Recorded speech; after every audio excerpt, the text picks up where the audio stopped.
Are you looking for hope, humor, and help along this crazy journey called life? If so, then this podcast is for you. As a homeschooling mom of 5, I went from a depressed coffee addict to a passionate storyteller, and I want you to know that there is more to life than what you can always see. I'm your host, Melanie Gall, and on this show, you'll gain tools to create the life you want, cultivate who you are made to be, and celebrate just how far you've come on this messy road.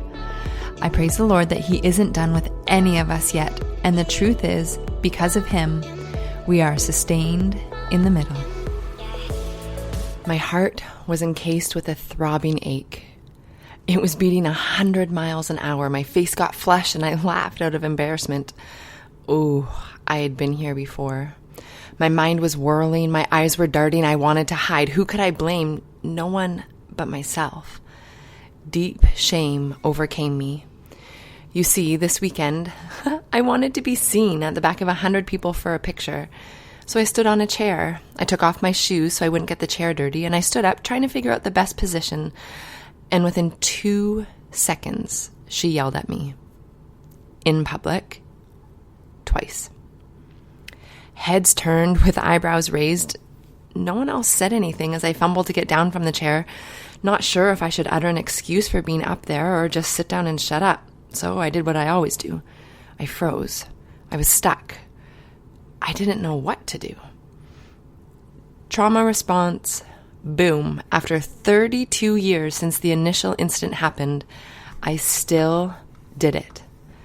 Maybe it's been longer than that. I know it seems like the chair incident was just little, but it elicited such strong emotions. Why? Because shame says, I don't know what's wrong. I don't know what to do. I'm not sure where to go from here.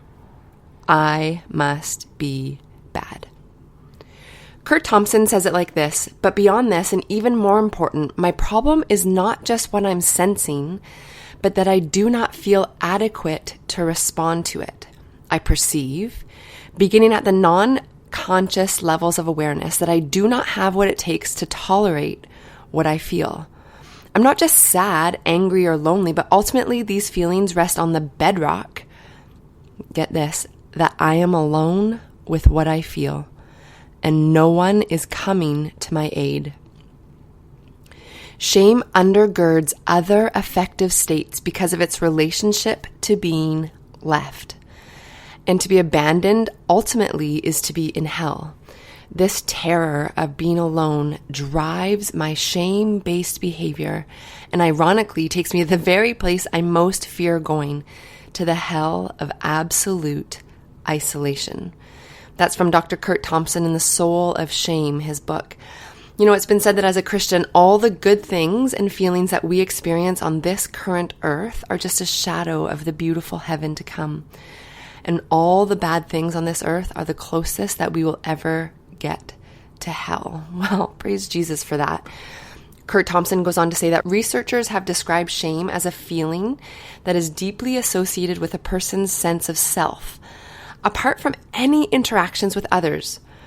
Guilt, on the other hand, emerges as a result of something that I have done that negatively affects someone else.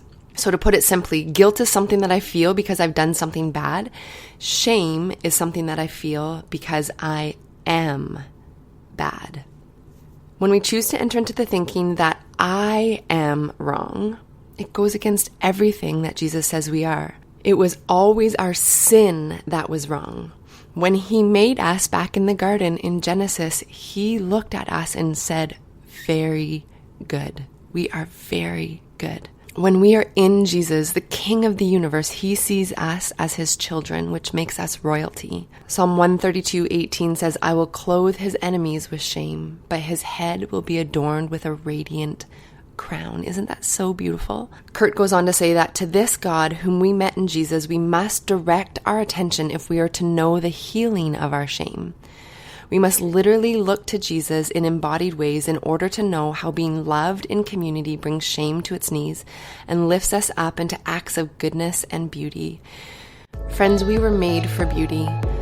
And when we start to identify these moments of shame, choose to sit with it, to name it, which is so important, and to call the Lord into these moments, we will truly begin the healing towards wholeness, looking more and more like Jesus every day. Thank you so much for listening. I so appreciate it.